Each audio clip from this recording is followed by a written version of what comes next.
你好，总统先生。哎，扫码。这边主要是看轿车，这边主要是看卡车。然后这边是办公楼，这边是展销中心。新的汽车出来以后，有一个展销，有一个展厅。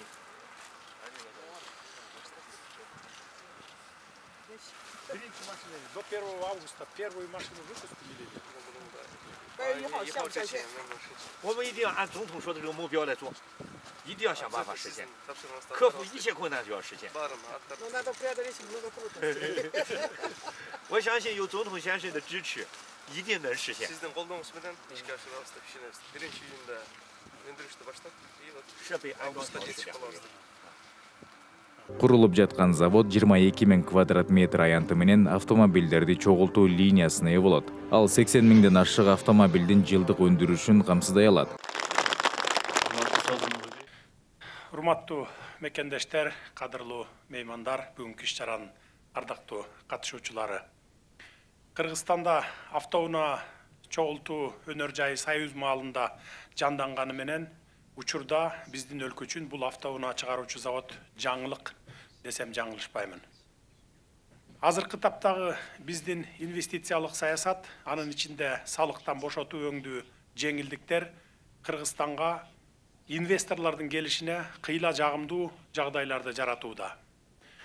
Кандай гана инвесторлор болбосун, биз кучак жайып тосуп алууга даярбыз жана өкмөт тараптан бардык көмөктөрдү көрсөтөбүз. Себеби тыштан келген инвесторлорсыз кандай гана күчтүү мамлекет болбосун, тез өнүгүп кетүүсү кыйын экени баарыбызга маалым. Бүгүн биз пайдубалын түптөө үчүн мезгил кутусун салып жаткан бул инвестициялык долбоордагы өлкөбүздүн экономикасынын тез алдыга жылышына өз салымын кошот деген бекем ишеничтемин. Автоунаа чыгаруу жана аларды эл аралык сатыкка алып чыгуу боюнча Кыргыз-Кытай биргелешкен ишканасын куруу боюнча долбоорду ишке ашыруу, республиканын автоунаа өнөр жайын өнүктүрүүгө, ички дүң продукциялардагы өнөр жайдын үлүшүн арттырууга жана кошумча жумуш орундарын жаралышына чоң өбөлгө болот. Бул автоунаа чыгаруу боюнча Кыргыз-Кытай биргелешкен ишканасынын долбоорун Кытайдын China Hubei Joye Group компаниясы Кыргыз Республикасынын министрлер кабинети жана жергиликтүү ишканалар биргелешип ишке ашырууга белсенишүүдө. Долбоордун биринчи этаптагы инвестициялык көлөмү 115 миллион АКШ доллары деп бааланып, 22 000 чарчы метрге курула турган завод бара-бара жылына 80 000ден ашуун автоунаа чыгаруу кубаттуулугуна жетет деп болжолдонууда. Долбоордун негизги ишмердүүлүгү биринчи кезекте электро унааларды, коммерциялык унааларды, атайын транспорт каражаттарын, ошондой эле ар кандай түрдөгү автоунааларды жана ага тиешелүү тетиктерди эл аралык сатыкка алып чыгууга багытталган. Албетте, автоунаа чыгарууга багытталган мындай заводду курууда Кытайдын автоунаа өндүрүшүндөгү артыкчылыктары менен алдыңкы тажрыйбалары колдонулмакчы. Ал эми биздин өкмөт тарабынан бир катар жеңилдетилген чараларды киргизүү менен бирге экспортко автоунаа тетиктерин өндүрүү, эл аралык сооданы өнүктүрүү менен Кыргызстандын улуттук автомобиль брендин түзүүгө максат коюшубуз керек.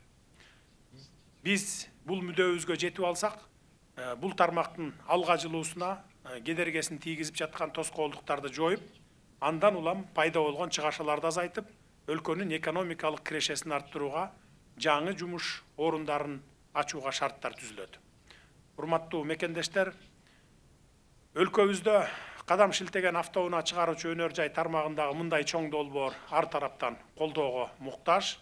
Ошондуктан жети өлчөп бир кесип жаткан ишибиз ийгиликтүү болсун деп тилек кылалы. Кыргызстанда чыгарылган, Кыргызстанда өндүрүлгөн деген жакшы саамалыкка жетишүүгө өлкөбүздүн брендин түзүүгө бул ишканабыз башат болуп берсин. Өлкөнүн өнөр жай тармагын алга жылдырууга кол сунган мына ушул инвесторлордун ишине ийгиликтерди каалайбыз. Автоунаа чыгаруу жана аларды эл аралык сатыкка алып чыгуу боюнча Кыргыз-Кытай биргелешкен ишканалардын жолу байсалдуу болсун демекчимин. Көңүл бурганыңыздарга рахмат.